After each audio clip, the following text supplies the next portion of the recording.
जा रहा है। पूर्वांचल के 9 जनपदों की 15 लाख हेक्टेयर कृषि भूमि को सिंचाई की सुविधा प्राप्त होगी। सिंचनेन समृद्धि भवति की मूल भावना के साथ माननीय प्रधानमंत्री श्री नरेंद्र मोदी जी की प्रेरणा एवं माननीय मुख्यमंत्री योगी आदित्यनाथ जी के अथक प्रयासों से सरयू नहर राष्ट्रीय परियोजना से 30 लाख किसान लाभान्वित होंगे। सरयू नहर राष्ट्रीय परियोजना माननीय प्रधानमंत्री जी के किसानों की आय दोगुनी करने के संकल्प को पूरा करने एवं किसानों के जीवन में खुशहाली लाने में महत्वपूर्ण भूमिका निभाएगी। सोच ईमानदार, काम दमदार। इस फिल्म के माध्यम से आपको जानकारी हासिल हुई सरयू नहर राष्ट्रीय परियोजना के बारे में। ये नया भारत है जो लीक से हटकर हर परिस्थिति में डटकर अपनी समृद्धि और विकास के रास्ते स्वयं बनाता है। हमें ये साहस, शक्ति और हमारे संकल्पों को सिद्धि का आशीर्वाद देते हैं माननीय प्रधानमंत्री माननीय श्री नरेंद्र मोदी जी। मैं बहुत ही आदर के साथ माननीय प्रधानमंत्री महोदय से आशीर्वचनों का अनुरोध करती हूँ।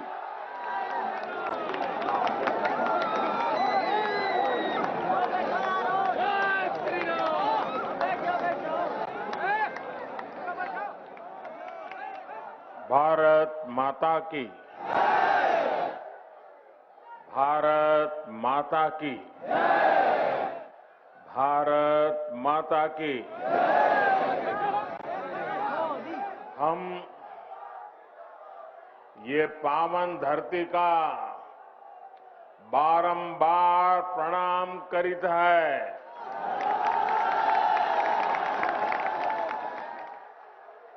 आज हमें आदि शक्ति मां पाटेश्वरी की पावन धरती और छोटी काशी के नाम से विख्यात बलरामपुर की धरती पर फिर आवे के मौका मिला।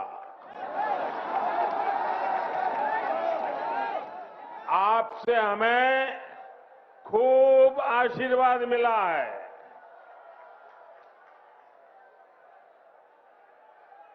यूपी की राज्यपाल श्रीमती आनंदीबेन, यूपी के ऊर्जावान, कर्मठ, लोकप्रिय मुख्यमंत्री योगी आदित्यनाथ जी, उप मुख्यमंत्री श्रीमान केशव प्रसाद मौर्य जी, केंद्रीय मंत्री गजेंद्र सिंह शेखावत, कौशल किशोर जी, राज्य सरकार में मंत्री महेंद्र सिंह, रमापति शास्त्री, मुकुट बिहारी वर्मा, ब्रजेश पाठक, आशुतोष टंडन, बलदेव औलाद जी, श्री पलटू राम जी, मंच पर उपस्थित सभी संसद के मेरे साथीगण, सभी आदरणीय विधायकगण, जिला पंचायतों के सदस्य और मेरे प्यारे भाइयों और बहनों,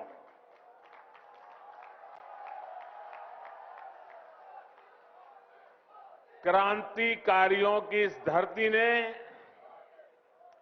देश के स्वतंत्रता संग्राम में अपना अमूल्य योगदान दिया है। राजा देवी बख्श सिंह, राजा कृष्ण दत्तराम और पृथ्वीपाल सिंह जैसे पराक्रमियों ने अंग्रेजी शासन से लोहा लेने में कोई कसर बाकी नहीं छोड़ी थी। अयोध्या में बन रहे प्रभु श्री राम के भव्य मंदिर की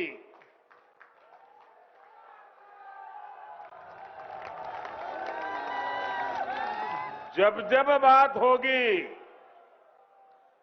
बलरामपुर रियासत के महाराजा पाटेश्वरी प्रसाद सिंह के योगदान का उल्लेख जरूर होगा।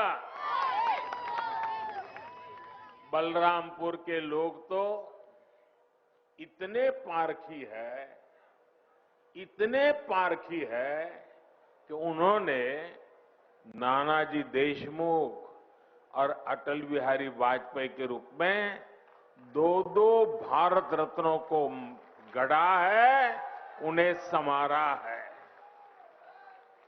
साथियों, राष्ट्र निर्माताओं और राष्ट्र रक्षकों की इस धरती से मैं आज देश के उन सभी वीर योद्धाओं को भी श्रद्धांजलि दे रहा हूं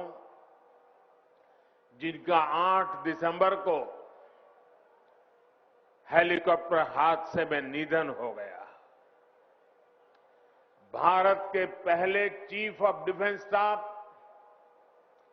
जनरल बिपिन रावत जी का जाना हर भारत प्रेमी के लिए, हर राष्ट्र भक्त के लिए बहुत बड़ी क्षति है।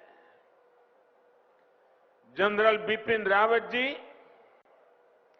जितने जांबाज थे,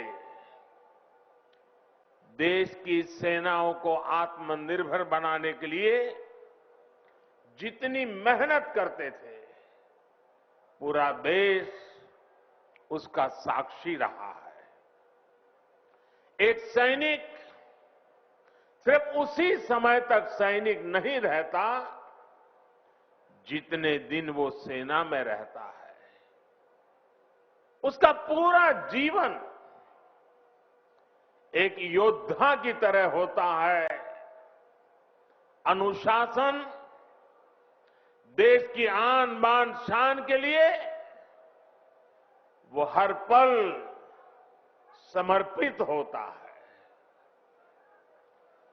गीता में कहा गया है,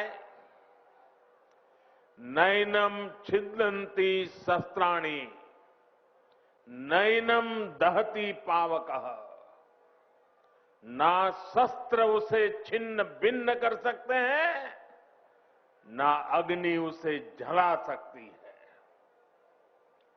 जनरल बिपिन रावत आने वाले दिनों में अपने भारत को नए संकल्पों के साथ वे जहां होंगे वहां से भारत को आगे बढ़ते हुए देखेंगे। देश की सीमाओं की सुरक्षा बढ़ाने का काम,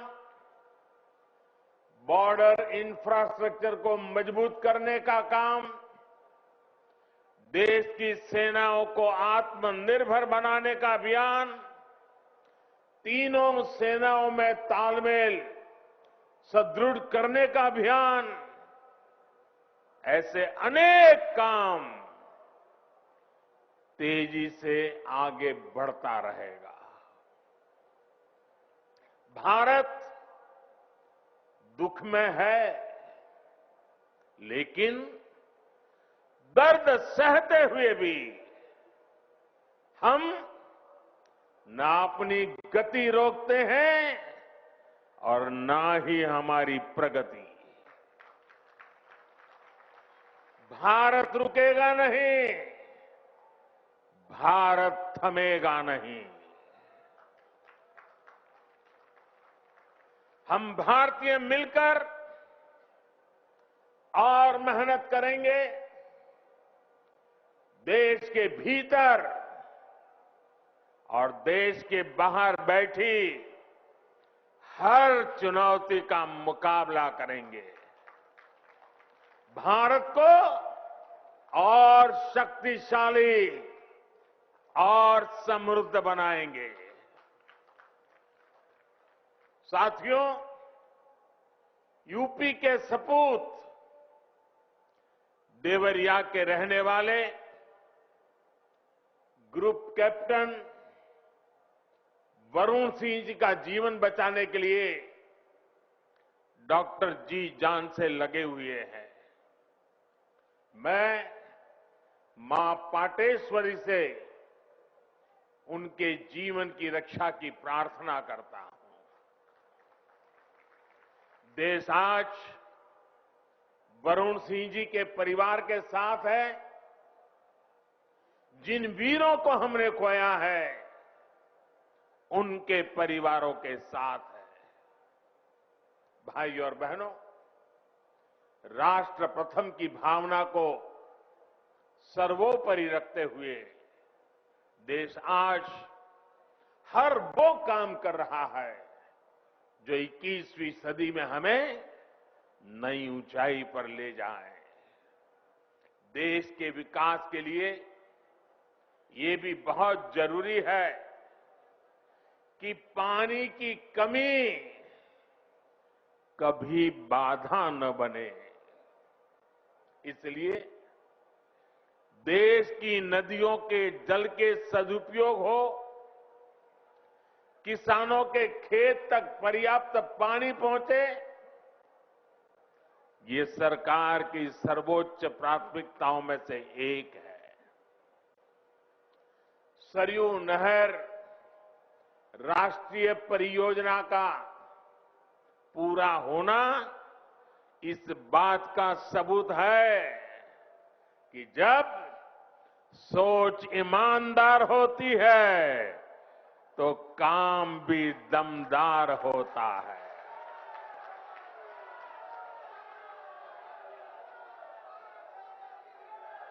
दशकों से आप इसके पूरे होने का इंतजार कर रहे थे।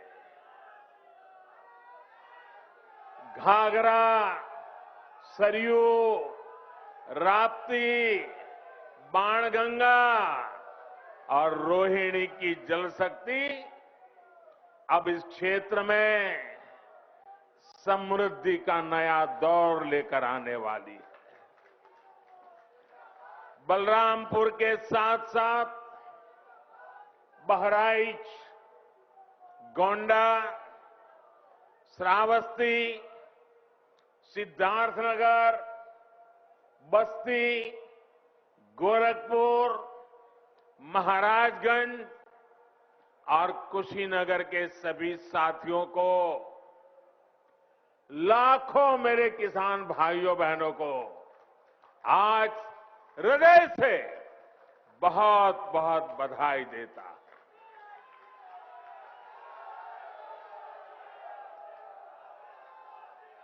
बारिश के मौसम में इस क्षेत्र में जो परेशानियां आती हैं उनका हल निकालने में इससे मदद मिलेगी।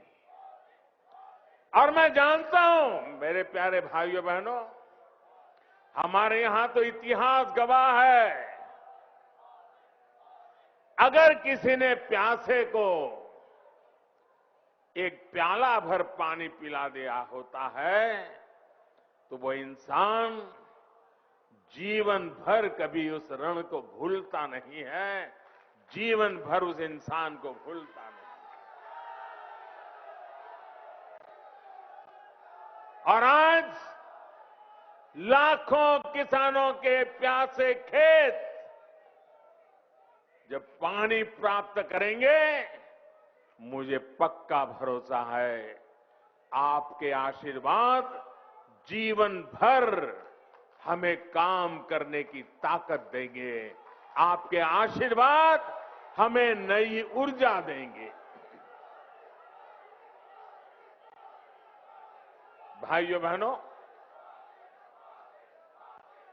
आज मैं ये भी कहना चाहूंगा, विशेष रूप से वो किसान जिनके पास 2 हेक्टेयर से कम भूमि है, उनके लिए सिंचाई की ये व्यवस्था जीवन बदलने वाली होती है।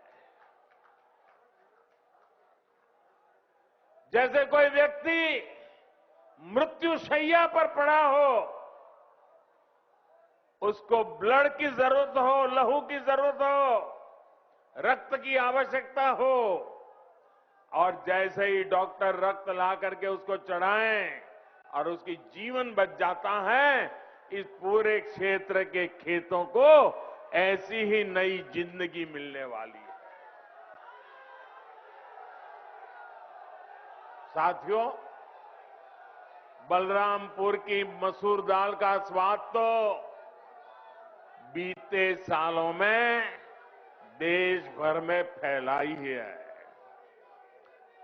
अब पारंपरिक फसलों के साथ साथ इन क्षेत्रों के किसान अधिक दाम देने वाली, अधिक आय देने वाली दूसरी फसलों की खेती भी व्यापक रूप से कर पाएंगे। साथियों, सार्वजनिक जीवन में मुझे एक लंबे समय से काम करने का सौभाग्य मिला है। मैंने पहले की कितनी ही सरकारें देखी है, उनका कामकाज भी देखा है। इस लंबे कालखंड में जो मुझे सबसे अधिक अखरा, जिससे मुझे सबसे ज्यादा पीड़ा हुई है, वो है देश के धन, देश के समय और देश के संसाधनों का दुरुपयोग, उसका अपमान। सरकारी पैसे हैं तो मुझे क्या, मेरा क्या, ये तो सरकारी है। ये सोच देश के संतुलित और संपूर्ण विकास में सबसे बड़ी रुकावट बन गई है। इसी सोच ने सरयू नहर परियोजना को लटकाया भी, भटकाया भी। आज से करीब 50 साल पहले इस पर काम शुरू हुआ था। आप सोचिए 50 साल के बाद आज इसका काम पूरा हो रहा है। जब इस परियोजना पर काम शुरू हुआ था, ये सिर्फ यहां के नागरिक नहीं, देश के नागरिक भी इस बात को समझे, हिंदुस्तान का हर नागरिक समझे, हिंदुस्तान का मेरा नौजवान समझे, जो अपने उज्जवल भविष्य की कामना करता है, वो मेरा देश का हर नौजवान समझे। साथियों, जब इस परियोजना पर काम शुरू हुआ था तो इसकी लागत 100 करोड़ रुपए से भी कम थी। जरा आप बोलेंगे कितनी लागत थी उस समय जब शुरू होना था? तब कितनी थी? कितनी थी? 100 करोड़। और आज कहां पहुंचा मालूम है?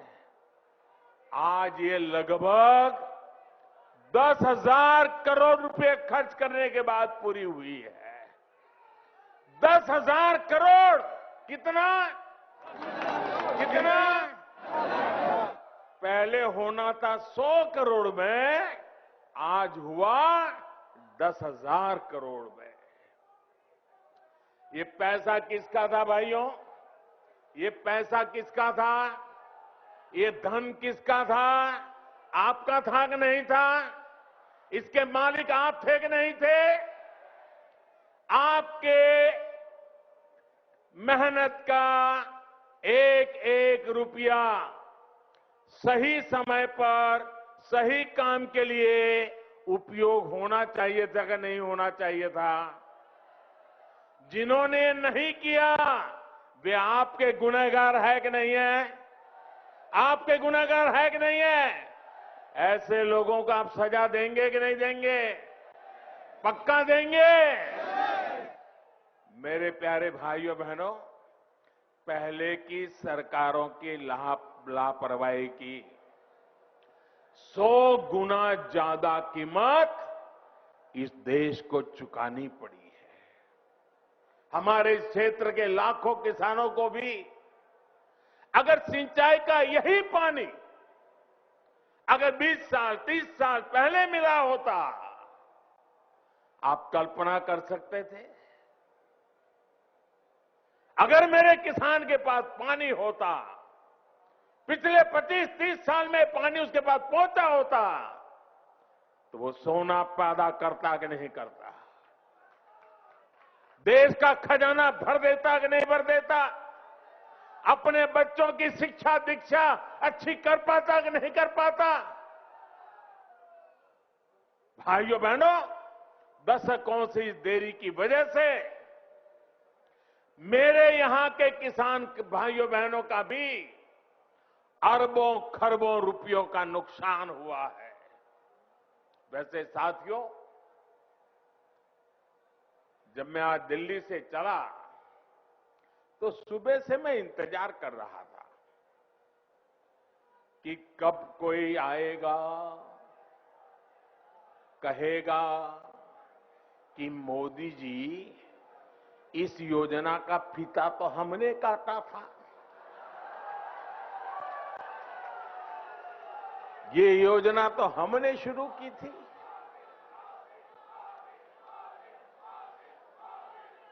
कुछ लोग हैं जिनकी आदत है ऐसा कहने की। हो सकता है बचपन में इस योजना का फीता भी उन्होंने ही काटा हो। साथियों, कुछ लोगों की प्राथमिकता फीता काटना है, हम लोगों की प्राथमिकता योजनाओं को समय पर पूरा करना है।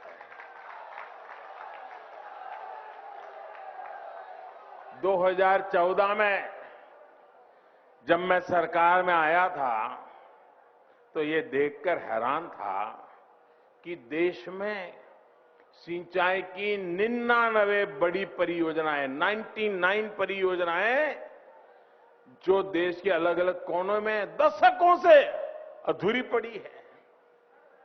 हमने देखा कि सरयू नहर परियोजना में कितनी ही जगहों पर नहरें आपस में जुड़ी ही नहीं थी, पानी आखिरी छोर तक पहुंचाने की व्यवस्था ही नहीं थी।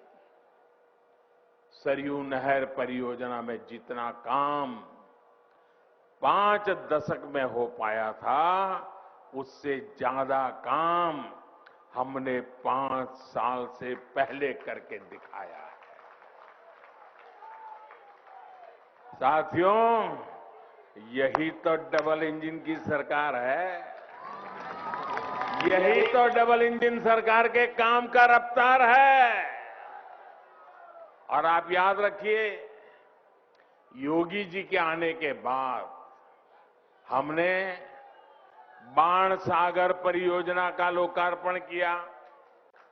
कुछ दिन पहले ही अर्जुन सहायक नहर परियोजना का लोकार्पण किया। इसी हफ्ते गोरखपुर में जो फर्टिलाइजर कारखाने और एम्स का लोकार्पण किया गया, उनका भी बरसों से इंतजार हो रहा था। कुशीनगर इंटरनेशनल एयरपोर्ट की भी फाइलें बरसों से चल रही थी, लेकिन इस एयरपोर्ट को भी शुरू करवाने का काम डबल इंजन की सरकार ने ही किया है। साथियों, हमारी सरकार किस तरह बरसों पुराने सपनों को साकार कर रही है, इसका एक और उदाहरण केन बेतवा लिंक परियोजना भी है। सालों से इस परियोजना की मांग हो रही थी। अभी 2-3 दिन पहले ही कैबिनेट ने इस परियोजना को स्वीकृति दे दी है और इस पर 45,000 करोड़ रुपए खर्च किए जाएंगे। ये उत्तर प्रदेश को इतनी बड़ी सौगात मिल रही है, 45,000 करोड़ रुपए खर्च किए जाएंगे। ये परियोजना बुंदेलखंड को जल संकट से मुक्ति दिलाने में बड़ी भूमिका निभाएगी। भाइयों और बहनों, आज देश में आजादी के बाद पहली ऐसी सरकार है जो छोटे किसानों की सूद ले रही है। पहली बार 2 हेक्टेयर से कम भूमि वाले छोटे किसानों को सरकारी लाभ से, सरकारी सुविधा से जोड़ा गया है। बीज से लेकर बाजार तक, खेत से लेकर खलिहान तक उनकी हर तरह से मदद की जा रही है। इन छोटे किसानों के बैंक खातों में पीएम किसान सम्मान निधि के हजारों करोड़ रुपए सीधे भेजे जा रहे हैं। उनकी आय बढ़ाने के लिए उन्हें खेती से जुड़े अन्य विकल्पों की तरफ भी प्रेरित किया जा रहा है। ऐसे विकल्प जिसमें बहुत बड़ी जमीन की उतनी जरूरत नहीं पड़ती, उन्हें इसका मार्ग दिखाया जा रहा है। इसी सोच के साथ पशुपालन हो, मधुमक्खी पालन हो या फिर मछली पालन, इनके लिए राष्ट्रीय स्तर नई योजनाएं शुरू की गई है।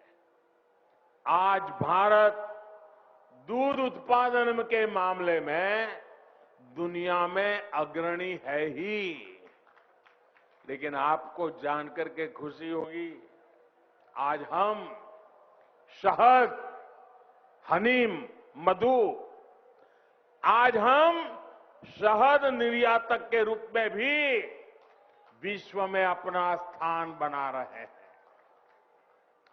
हमारी सरकार के प्रयासों की वजह से बीते 7 वर्षों में शहद का निर्यात बढ़कर करीब करीब 2 गुना हो गया है और इससे किसानों की 700 करोड़ रुपए से ज्यादा की कमाई हुई है। भाइयों और बहनों, किसान की आय बढ़ाने का एक और विकल्प बायोफ्यूल भी है।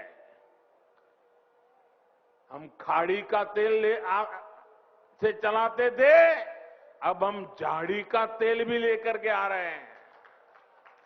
बायोफ्यूल की अनेक फैक्ट्रियां यूपी में बनाई जा रही हैं। बदायूं और गोरखपुर में बायोफ्यूल के बड़े कॉम्प्लेक्स बनाए जा रहे हैं। यहां पास में गोंडा में भी इथेनॉल का एक बड़ा प्लांट बन रहा है। इसका लाभ इस क्षेत्र के बहुत से किसानों को होगा। गन्ने से इथेनॉल बनाने के अभियान में भी यूपी अग्रणी भूमिका की ओर बढ़ रहा है। बीते 4.5 साल में लगभग 12,000 करोड़ रुपए का इथेनॉल यूपी से खरीदा गया है। योगी जी की सरकार जब से आई है, तब से गन्ने के भुगतान में भी बहुत तेजी आई है। एक समय 2017 से पहले का भी था, जब गन्ना किसान सालों साल बकाया मिलने के लिए इंतजार करते थे। पिछली सरकारों के दौरान जहां 20 से अधिक चीनी मिलों में ताला लग गया, वहीं योगी जी की सरकार ने इतनी ही चीनी मिलों का विस्तार और आधुनिकीकरण किया है। मैं आज बलरामपुर से देश भर के किसानों को एक विशेष निमंत्रण भी देना चाहता हूं और मैं चाहूंगा सिर्फ उत्तर प्रदेश के नहीं, देश भर के किसान मेरे इस निमंत्रण का स्वीकार करें और मेरे साथ जुड़े। मेरा निमंत्रण किस बात का है? इसी महीने 5 दिन के बाद 16 तारीख को 16 दिसंबर को सरकार प्राकृतिक खेती पर, नेचुरल फार्मिंग पर एक बहुत बड़ा आयोजन करने जा रही है। हमारे एक पद्म पुरस्कार विजेता सुभाष जी करके हैं महाराष्ट्र के, उन्होंने जीरो बजट खेती का एक विचार विकसित किया है। ये वो प्राकृतिक खेती वाला विषय है। इससे हमारी धरती मां भी बचती है, हमारा पानी भी बचता है और फसल भी अच्छी और पहले से ज्यादा होती है। मेरा आप सभी किसान साथियों को, देश भर के किसान साथियों को आग्रह है कि आप 16 दिसंबर को टीवी के माध्यम से या कृषि विज्ञान केंद्र के माध्यम से जरूर इस कार्यक्रम में जुड़िए। आप हमारी बात को समझेंगे, मुझे पक्का विश्वास है आप उसको अपने खेत में लागू करेंगे। यह आपको बहुत लाभकारी होने वाला है। साथियों, आपकी हर जरूरत को ध्यान में रखते हुए आपका जीवन आसान बनाने के लिए हम दिन रात मेहनत कर रहे हैं। इसकी छाप आपको प्रधानमंत्री आवास योजना के तहत बन रहे गरीब के पक्के घर में भी दिखेगी। पीएम आवास के तहत मिल रहे घरों में इज्जत घर यानी शौचालय है, उज्ज्वला की गैस है, सौभाग्य योजना का बिजली कनेक्शन है, उजाला का एलईडी बल्ब है, हर घर जल योजना के तहत मिल रहा पानी का कनेक्शन है।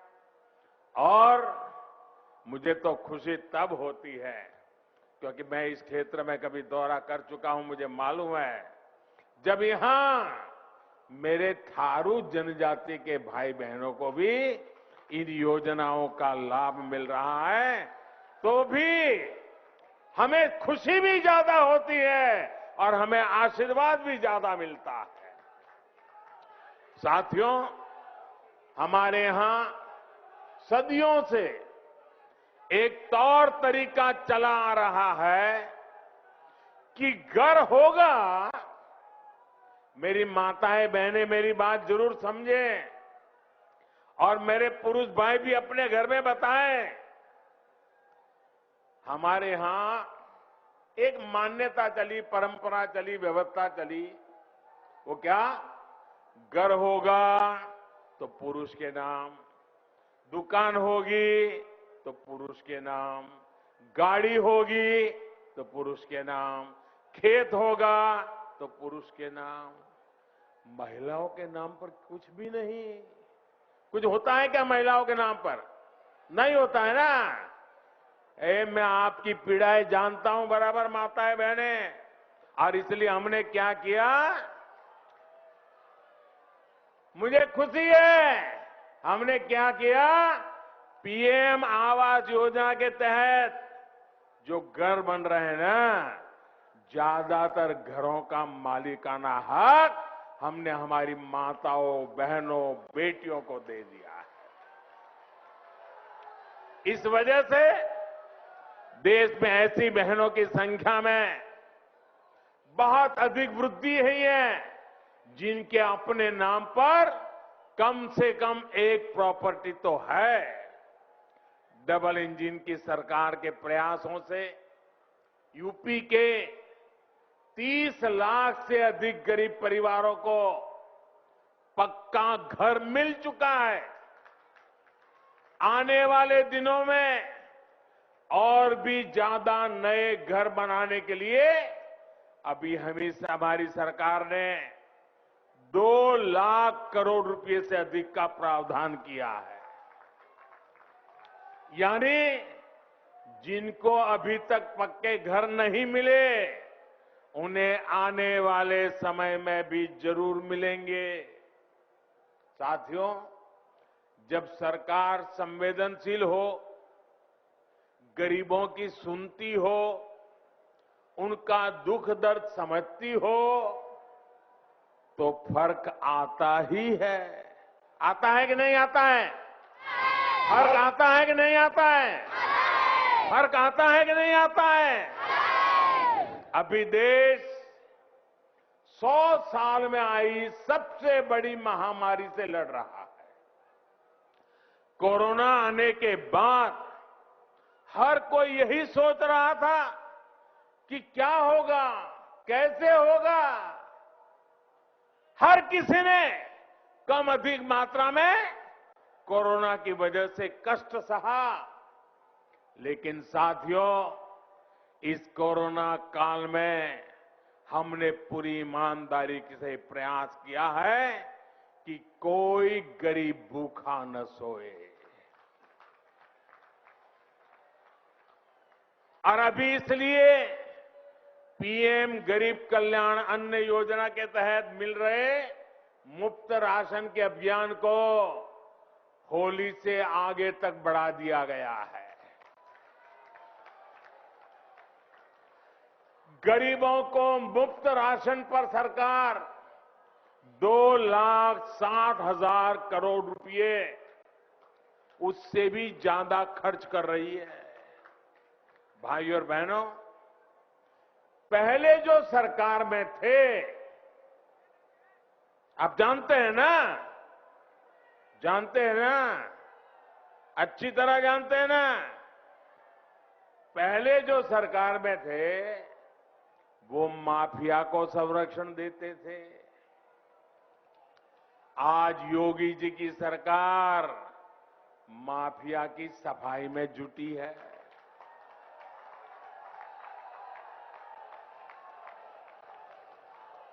तभी तो यूपी के लोग कहते हैं फर्क साफ है। पहले जो सरकार में थे वो बाहुबलियों को बढ़ाते थे। आज योगी जी की सरकार गरीब, दलित, पिछड़े और आदिवासी सभी को सशक्त करने में जुटी है। तभी तो यूपी के लोग कहते हैं फर्क साफ है। पहले जो सरकार में थे वो यहां जमीनों पर अवैध कब्जे करवाते थे। आज ऐसे माफियाओं पर जुर्माना लग रहा है, बुलडोजर चल रहा है। तभी तो यूपी के लोग कहते हैं फर्क साफ है। पहले यूपी की बेटियां घर से निकलने से 100 बार सोचने के लिए मजबूर थी। आज अपराधी गलत काम से पहले 100 बार सोचता है। तभी तो यूपी के लोग कहते हैं फर्क साफ है। पहले बेटियां घर में दुबक कर रहने को मजबूर थी। अब यूपी के अपराधी जेल में दुबकते हैं। तभी तो कहते हैं फर्क साफ है। साथियों, आज मैं एक और योजना के बारे में जरूर बताना चाहता हूं जो यूपी के लोगों की बहुत मदद करने वाली है। और ये योजना है स्वामित्व योजना। स्वामित्व योजना के तहत आज गांवों में प्रॉपर्टी की मैपिंग कराकर घरों के, खेतों के मालिकाना हक के कागज लोगों को दिए जा रहे हैं। ये अभियान कुछ ही समय में यूपी के हर गांव तक पहुंचने वाला है। इससे आपको अवैध कब्जे के डर से मुक्ति मिलेगी और बैंकों से मदद लेना भी आपके लिए आसान हो जाएगा। अब गांव के युवाओं को बैंक से अपने काम के लिए पैसा जुटाने में दिक्कत भी नहीं आएगी। साथियों, हम सभी को मिलकर उत्तर प्रदेश को नई ऊंचाई पर ले जाना है। उत्तर प्रदेश की नई पहचान देनी है। उत्तर प्रदेश को दशकों पीछे धकेलने वाले लोगों से आपको निरंतर सतर्क रहना है। भाइयों बहनों, एक बार फिर से आप सभी को सरयू नहर परियोजना के लिए बहुत बहुत बधाई देता हूं। मेरे साथ दोनों हाथ ऊपर करके पूरी ताकत से बोलिए, भारत माता की, भारत माता की, भारत माता की। बहुत बहुत धन्यवाद।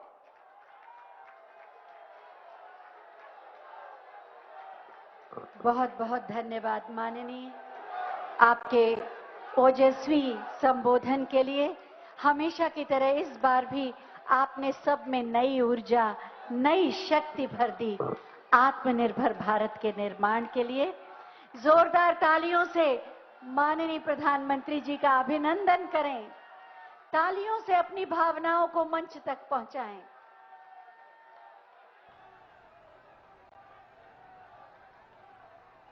सरयू नहर राष्ट्रीय परियोजना राष्ट्र को समर्पित।